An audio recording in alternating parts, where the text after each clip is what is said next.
দেখুন, তৃণমূলের সবাই চোর, শুধু আমি চোর নয়। যদি এই কথাটা বলি আপনারা কি হাসবেন না? নিশ্চয়ই হাসবেন। হ্যাঁ, বলি শুনুন। আজকে ৮টার দিকে যে ওই যে রিপাবলিক বাংলায় যে প্রোগ্রামটা হয় আমাদের হচ্ছে ময়ূর রঞ্জন ঘোষের প্রোগ্রাম, আমি এভরিডে দেখি, দেখি এবং হচ্ছে তার পরের প্রোগ্রামটাও আমি দেখি, তার আগের প্রোগ্রামটাও দেখি। তো দিয়ে সেখানে হচ্ছে ডিবেটে এসছে কে, আমাদের সজলদা এসছে, হ্যাঁ হ্যাঁ, ময়ূরঞ্জন দা আছে, আরও দুজন ছিল এবং তৃণমূল থেকে একজন মুখপাত্র, হ্যাঁ, তো ওনার নাম ইন্দ্রজিৎ না কি। তো উনি বলছেন তৃণমূলের সবাই চোর, শুধু আমি চোর নয়। এবার সবাই হেসে, মানে ওই ওই ওই রুমে, নিউজ রুমে সবাই হেসে উঠছে এবং সজলদা জোরে জোরে বলছে যে হ্যাঁ, তোমাকে মিউজিয়ামে রাখা দরকার, মিউজিয়ামে তোমাকে রাখা দরকার। এবং আমরা মানে আমি আমার দোকানে ছিলাম এবং যত খরিদ্দার ছিল তারাও সবাই হেসে উঠছে যে যে তৃণমূলের সবাই চোর, উনি চোর নন। উনি এখন বলতে যাচ্ছেন যে আমি চোর নই মানে আমি বিজেপিতে স্থান পাবো। যে যে শ্রমিকবাবু আপনি বলেছিলেন, আপনাকে সত্যি এখনও বলবো রেসপেক্ট করি এবং আগামী দিনেও করব। আপনি আমাদের থেকে বেশি বুঝেন, আমরা পূর্ব মেদিনীপুরের ছেলে।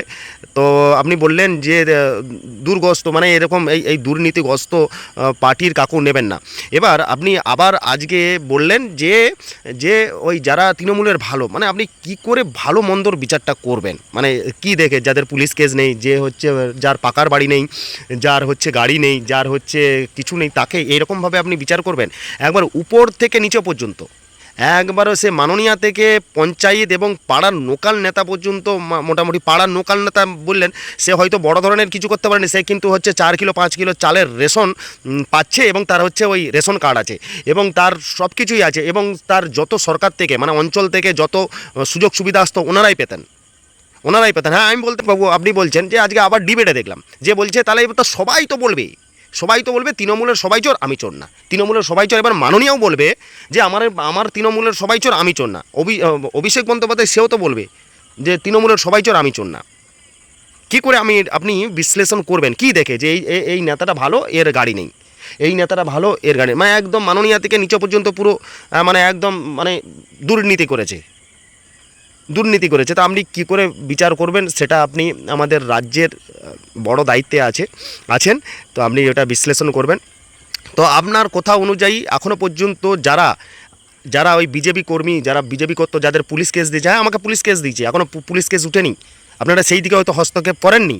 যাদের দিকে জোর করে পুলিশ কেস দিয়েছে, আমরা গরিব মানুষ, আমাদের দিকে পুলিশ কেস দিয়ে এখনও পর্যন্ত 85,000 টাকার মতো আমার খরচা হয়েছে জানেন। আমার পুলিশ কেস শুনলে আপনি অবাক হয়ে যাবেন। আমার বাড়িতে হকার এসছে, তার হচ্ছে আধার কার্ড চাওয়াটা আমার অপরাধ। আমার বাড়িতে পাশের বাড়িতে আমি যাইনি আধার কার্ড চাইতে, আমার বাড়িতে। এবং সেই হকারকে আমি কিন্তু আগে ওয়ার্নিং দিয়েছি যে আমার বাড়িতে, আমার পাড়াতে এলে তুই আধার কার্ড দেখবি, কারণ এই কেসটা হচ্ছে 2025-এর 9 মাসে। সেই সময় আপনি ভালো করে খোঁজ নেবেন, দিল্লি থেকে এনআইএ একদম টপাটপ করে এই রকম বাংলাদেশিদের ধরছিল। এবার তাদের কি টেন্ডেন্সি ছিল, কি বোধ ছিল যে বাংলাদেশ থেকে এসে একটা হকার, তাকে কোনোদিন দেখিনি, সে হঠাৎ করে চলে এলো, তাকে ওয়ার্নিং দিচ্ছি যে তুই ভাই এই ব্যবসা করলে আধার কার্ডটা আমি দেখতে চাই, ঠিক আছে? হ্যাঁ, এবার বলবে তুই দেখার কে? কারণ শুনুন, আমার গ্রামে আমি হচ্ছে গ্রাম কমিটির মেম্বার। আমাদের গ্রামের মধ্যে অসংখ্য পাড়া আছে, অসংখ্য। আমার যে গ্রামটা আছে, আমার গ্রাম অনেক বড় গ্রাম, যশোড়া। 6খানা বুথে ভোট হয়, 6টা বুথে ভোট হয়, বুঝতে পারছেন কত বড় গ্রাম। এবং আমার যে পাড়া, আমাদের পাড়াতে লক্ষ্মী পুজো হয়, সেই লক্ষ্মী পুজোর কমিটির হচ্ছে আমি ক্যাশিয়ার। এবং আমার যেখানে দোকান আছে সেখানে কালী পুজো হয়, সেখানের আমি সহ ক্যাশিয়ার। তো এতগুলো লোক নিশ্চয়ই আমাকে এমনি দায়িত্ব দেয়নি। তো দিয়ে আমি হচ্ছে আধার কার্ড আমার বউ বাচ্চার সেফটির জন্যে, আমার হচ্ছে পরিবারের সেফটির জন্য, আমার মায়ের সেফটির জন্য, আমার পরিবারের সেফটির জন্য তাকে আধার কার্ড চেয়েছি। সেইটি হচ্ছে অপরাধ। আমাকে 8টা ধারায় মামলা দেওয়া হয়েছে। কী ধারা? না, আমি তার নাকি প্যান্ট খুলে দেখেছি, আমি নাকি তার 50,000 টাকা মাল চুরি করে নিচ্ছি, তার নাকি পকেটে 10,000 টাকা ছিল, সেটা চুরি করে নিচ্ছি, তাকে নাকি আমি পেট্রোল দিয়ে জ্বালাতে গেছি, তাকে নাকি উল্টো পাল্টা করেছি, প্রচুর মারধর করেছি। তো দিয়ে কোর্টে কেস গেছে, দিয়ে এবার হচ্ছে হিয়ারিং এবার হবে। এই দেখুন, দোকান, আমরা গরিব মানুষ, দোকান ব্যবসা করি, দোকান ছেড়ে আমাদের কোর্টে যেতে হচ্ছে। 6 মাস ধরে আমাকে হাজিরা দিতে হয়েছে। হ্যাঁ, তারপর হচ্ছে মুসলিম চ্যারিটেবল ট্রাস্টে আমাকে 10 দিন 6 ঘন্টা করে কোর্টের অর্ডার, জাজ বলেছে যে মুসলিম চ্যারিটেবল ট্রাস্টে 6 ঘন্টা করে 10 দিন কাজ করতে হয়েছে। এরকম এবং নাজেহাল, মানে মুখ দেখাতে পারিনি যে আমি জেল কেটেছি, কিছু না করে জেল কেটেছি, মানে এই রকম অনেক আছে। আপনি সেই সব দিকে দেখছেননি। এবার তৃণমূলের কে ভালো আছে আপনি সেই দিকে যাচ্ছেন, আশ্চর্য জিনিস। আপনি, আমার প্রশ্ন একটা, আপনি কি করে বুঝবেন যে হ্যাঁ, আপনি বলুন। শুনুন, তাহলে আমি এটা বলতে যাচ্ছি যে হ্যাঁ, যদি হয় তৃণমূলের একটা মহিলাকে আমি বলতে পারবো যে হচ্ছে দুর্নীতিগ্রস্ত নয়, সে হচ্ছে রঞ্জিত মল্লিকের মেয়ে কোয়েল মল্লিক। হ্যাঁ, ঠিকই বলছি, কোয়েল মল্লিক খুব রঞ্জিত মল্লিক বাবুর হচ্ছে পরিবার খুব ভালো পরিবার, ওনারা রাজনীতির কিছু বুঝেনি, কিন্তু এই এই অভিষেক বন্দ্যোপাধ্যায় ব্রেন ওয়াশ করে কি করলো যে আমাদের কোয়েল দিকে পুরো একদম এই পার্টিতে এনে ফাঁসি দিল। লজ্জা কে ডিম ফিকছে। তারপরে এই যে বয়স হয়ে গেছে আমাদের রঞ্জিত বাবু আমাদের কি দেয়নি সিনেমা জগতে, ঠিক আছে। এই এখনও পর্যন্ত ওনার নবাব মুভি দেখলে মানে একদম মানে গর্ব ফিল করি যে হ্যাঁ সত্যি পুলিশ।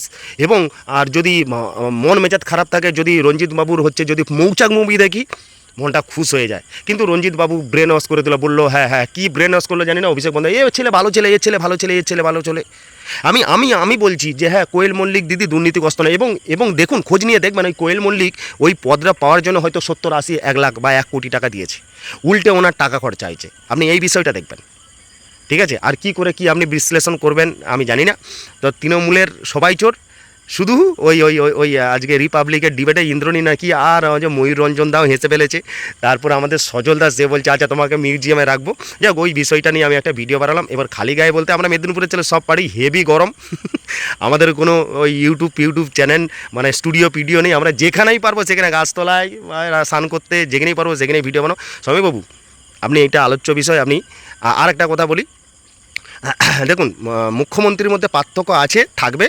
আমাদের মাননীয়া উনি মুখ্যমন্ত্রী ছিলেন 2017, 18, 19-এর সময় মনে পড়ে জয় শ্রীরাম শুনলে যেই সব বাচ্চারা বলতো জয় শ্রীরাম, পুলিশদের কাছে জয় শ্রীরাম বা ডিজে জয় শ্রীরাম বাজালেই পুলিশরা অ্যারেস্ট করে নিত, ভুড়ি ভুড়ি কেস দিয়েছে, ঠিক আছে। আজকে মাননীয়ার কাছে জয় শ্রীরাম শুনলে তার কাছে খিস্তা কিস্তি, কিন্তু তার কাছে উমুক শুনলে মানে অন্য ধর্মের বাণী শুনলে তার কাছে খুব ভালো হতো, ঠিক আছে। তো আজকে মাননীয়ার কাছে জয় শ্রীরামটা অসুবিধা নেই। মাননীয়া এখন রাস্তায় বেরোলে এখন তাকে চোর চোর চোর চোর চোর শুনতে হচ্ছে, ওইটি তার জ্বালা, মানে সে নিতে পারছে না। এবং আজকে দেখলাম আমাদের নতুন মুখ্যমন্ত্রী শুভেন্দুবাবু আজকে লালবাজারে অত পুলিশ থাকা সত্ত্বেও মানুষ পুলিশ সকলেই যতজন আছে জয় শ্রীরামের ধ্বনি উঠেছে, জয় শ্রীরাম। পুলিশও বলতে চায় যে জয় শ্রীরাম।